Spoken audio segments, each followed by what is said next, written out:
Hi, everyone. My name is Oliver Charles. I'm a singer-songwriter from Montreal, and you're watching The Music Enthusiast.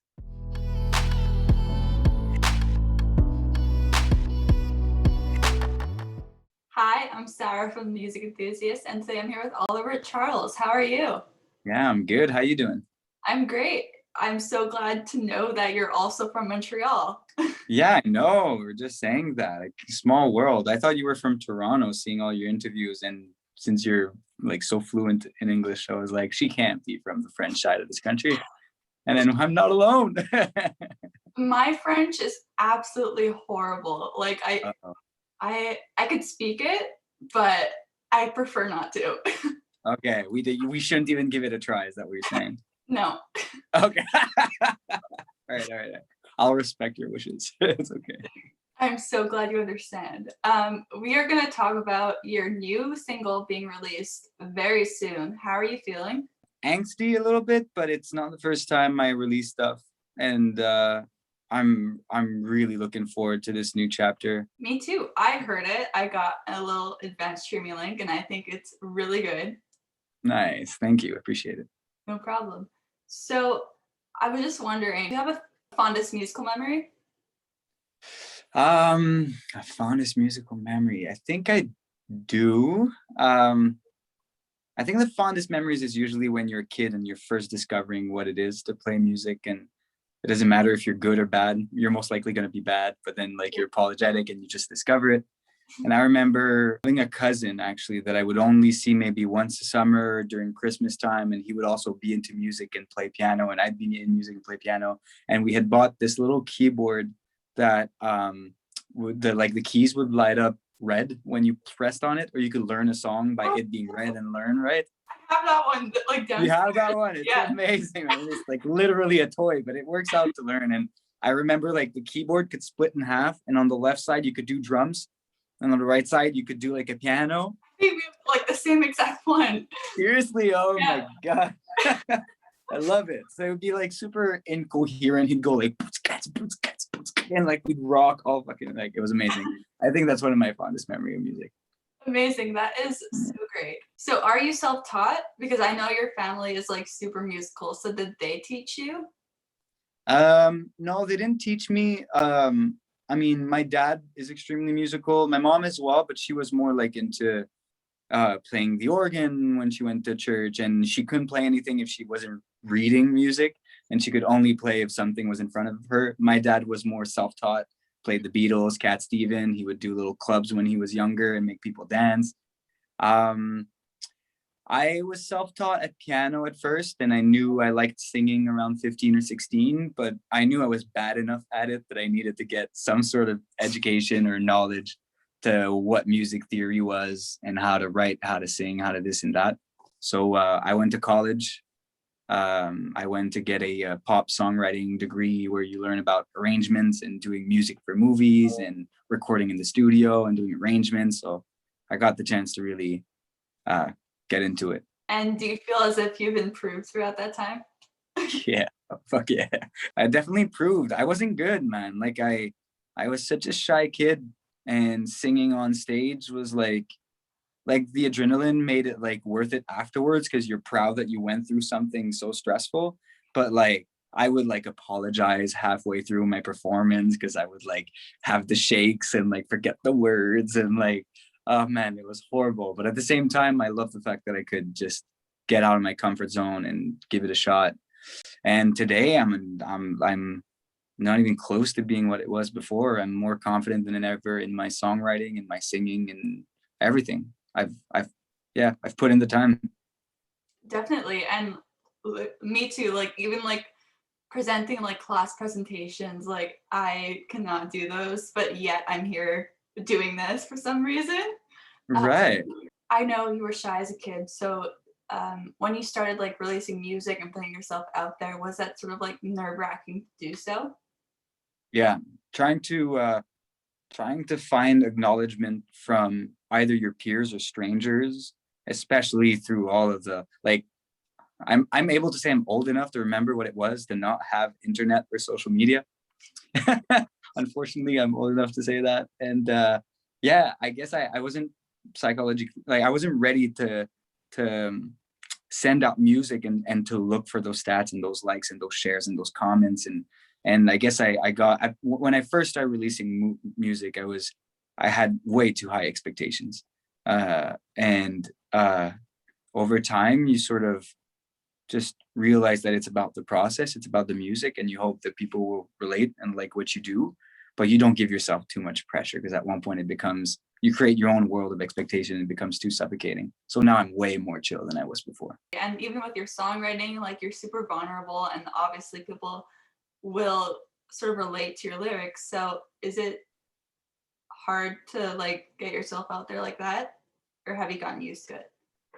Yeah, it's hard at first when you do shows, because it's one thing to be open with yourself when you write music, because it sort of becomes your way to learn about something you're going through, and you don't mind that it's sort of dumb sometimes, because you're like, oh, this is way too immature to be a song. And you're like, well, there's probably more than just you that goes through this stuff, and it's probably important that you process it and write about it. And if it's going to do good music, then fine. But when you're on stage and you sing in front of 70 strangers or 100 strangers or 1,000 strangers, whatever it is, you have a little bit more of that knot. So you hope that people will appreciate like the process, and usually they do. I've been lucky so far. Now on to your new track, Yeah. Let Go of My Ghosts. I think it's great again. Yeah. So yeah, it's so great. What was the creative process like? I usually never write until I have like something to talk about. Mhm. So I was going through a breakup at that time, and I was sort of getting ready to go back to the dating life and trying to see if I can meet somebody new, but I didn't necessarily trust love yet. I just knew that I had to get myself out there and find the courage to just stop being so like damn miserable in my pajamas at like 3 a.m. or 3 p.m. Right. Yeah. So yeah, the song was just about letting go of your baggage or letting go of your insecurities and letting yourself become available for this new person who you find interesting and you find cool and you sort of fall in love with, but you don't trust the process, but you have to trust the process. And that's what letting go of my ghost is. It's just letting go of your insecurities, letting go of your past, especially, and to try and let yourself be vulnerable again and open to a new relationship. I especially love like there's like not a choir, but like those like harmonies in the background. Those are really cool, and I really appreciated those. Nice. Like, it sounded so nice on my headphones. Yeah, I mean, I got produced by the Graham brothers, which are well respected here in Quebec, and we both sat down together and sort of wanted to have something that was a little traditional and vintage to sound. Like, I know I want to be a pop singer songwriter, but I didn't necessarily directly want to go in the electronic or EDM or something. That I wanted to keep something traditional, at least for the first album, because it really represents what I grew up with. And the Graham brothers did a great job. They had like real guitarists, real drummers, real bassists, real like trumpets, real backup singers that came from Toronto. So the three girls that were singing at the same time through this old microphone, which was the same microphone as Elvis, I think. Like, it was like pretty crazy the way the whole thing worked. And I'm super blessed, man. Sounds good. I can't wait for it to be released. Yes. Do you feel as if Let Go of My Ghost has evolved even like between Follow Me? Yeah. Oh my God. Follow Me this is actually a story nobody, like, I don't think a lot of people know, but Follow Me was one of the singles of a first full-length album that I had ready and everything was mixed and everything was done. But Follow Me was, in my opinion, the best song of the album. Mhm. And it did well, but I didn't have the courage to defend the rest of the album. I felt like I still needed to mature and learn about songwriting, and especially for my voice. I was so young. I could sing those notes and everything sounds great, but I was so insecure and I couldn't let go of those insecurities to really lock with my songs. And especially because they're more mature lyrically, right? And I feel like, yeah, that was the biggest thing for me compared to this album and the other album that I've actually never released because I was too insecure about the album. I've grown as a singer. I think I'm less shy to just be close to who I am and to the words that I'm singing. And the Graham brothers really helped me get out of that scared little bubble I was in. And now I feel you can hear it in Let Go My Ghost. There's a big clash between the voice I had before and the voice I have today. I feel the same way, honestly. And you were talking about like unreleased albums. So will you ever like get back to those, or is it like hidden? Yeah, I always juggle with that. Like it's either if I get recognized for the work that I do one day, maybe I'll be able to laugh it off and release a song just like, oh my God, this was like the good old days being young and naive and trying to like do this thing called being a singer-songwriter. And I'll be able to sort of laugh and not be too insecure about it. Or there's actually a few songs in there which I thought were on to something. And if I did revisit and did again, could potentially do well. But every day I write new music and I'm more creative than I've ever been. So like at the same time, it's also easier for me to say that like any new song would be better than these songs as well. So like I'm gonna go with the flow. I'm not expecting anything. And if people are like, I want to hear it, then I'll probably just share one. Amazing. And could we expect an album soon? Yeah, this is the first single of the album. We have 2 more singles coming up this year with a music video that is insanely good. It's the same producer that did the music video Follow Me. But he also gained a lot of experience, and it like Follow Me was already a great music video, but this next music video is already ready. It's already colored, it's already mixed, and it really, really looks insane. So we have a good single coming up with that music video. And then the second single as well with a live performance in the studio. And then we should be releasing the album at the end of the year. Can't wait to hear it. Yeah. And this is a fun question, but if you could live in any music video ever, which one would you choose to live in? In a music video? Yeah. Holy man, you got good questions. Thank you. These are really good questions. If I lived in a music video. It gets you thinking a little bit. I know, because there's too many answers. That's the thing. Like, do you want to go like a bit on the Sia music video where you're like on the clouds and living in some sort of absurd creative space? Or do you want to be like in I Took a Pill in Ibiza by Mike Posner and just be partying with a guy that has a huge head that is super awkward? Or do you want to like relive Jason Mraz and be dancing in a bank and singing about love and stuff? Like all of that sounds amazing, to be honest.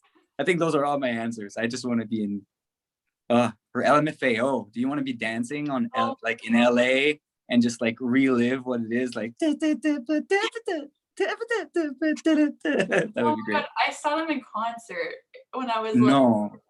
when I was like in grade 1, I think. I had like a I can't believe you saw it. Kesha and LMFAO were headlining a show in like Saint Jean, like a balloon festival. Wow. And was it good? Like, did they blow? I barely remember anything. For sure. What's the best concert you've ever seen? Like that you can remember? I'm sorry, I'm throwing you questions instead, but like I want to know. I'm curious. I go to so many concerts, but I feel like I saw Sigrid. Whoa, she's amazing. I love her song High Five. Yeah. I was front row. I waited like for hours and it was worth it. I met her after also, and she's super nice. Nice. I did not expect her to have that accent. Yeah. I heard her song and she was like, awesome, this is great. And then she started speaking and I was like, you what? Like, yeah, because she's from Norway. Yeah, it's cool. And I also saw Troye Sivan in 2018. Okay. Also met him. Whoa, okay, so you're a groupie. You go in the backstage and you make sure you meet people. Yeah, exactly. That's cool, man. What about you? Cool. I think I went to Oshiaga. Is it Oshiaga or Oshlaga? Like Oshiaga. I went there too. Yeah. And I saw Coldplay once, and I won't lie, they know how to give a good show. And Jason Mraz was opening to that show, and he also delivered. Oh my God. So I'd say that was probably one of the best shows. I'm pretty diverse when it comes to the music that I like. So like, I won't lie, Josh Groban was pretty cool at Bell Center. Like his voice is insane, and the songs were like super, like the orchestral part of those arrangements are amazing. And that was a good show. Eric Clapton was amazing as well. I saw Eric Clapton. But yeah, I saw actually, you want to hear a funny story? I went to see Shawn Mendes. Okay. in Bell Center. And then at first I was like, I'm going to go just to like learn because like he's amazing and he's, you know, owning it. So I was like, I'm going to go see. And I was like, I think I was the only guy there. There were so many people and the crowd yells so loud. Like it hurts my ears, and they were singing every word. It was such like, it was a huge show. It was insane. People, anyways, people go apeshit to this kid. It's amazing. Yeah. Do you have a concert bucket list that you want to like check off? Yeah, I mean, because of COVID, I try and not have an expectation anytime soon to be on like a festival of some sort. But if I got to dream big, I would love to do like the Tiny Desk concert on YouTube. I don't know if you know that. Yeah, it's so great. Yeah, Tiny Desk is like super intimate, but you know that if you're there, you sort of made it as well. And yeah, I just like the vibe of that. And there's BBC Studio One as well that I really like. Like I saw Halsey and Ed Sheeran play there as well. Like it's way too cool of a vibe. So I'd say that those would be my two answers. Amazing. Those are great. Last question. Do you have any favorite artists at the moment that you want to share? I sort of you know Yeba? She did this song with Mark Ronson. She did a song with Ed Sheeran as well, but she also got known for a song called Evergreen. And she was probably one of the best singers I've ever heard in my life. And so yeah, that's somebody, if you like sort of the Adele feel of a soulful voice that has a lot of flexibility and a range that is so immense, and a control of the instrument that is so insane, go see Yeba. It's Yebba. And yeah, I've been enjoying her songs right now. Amazing. Well, thank you. It was so much fun talking to you. Yeah, thanks for your time. This was fun.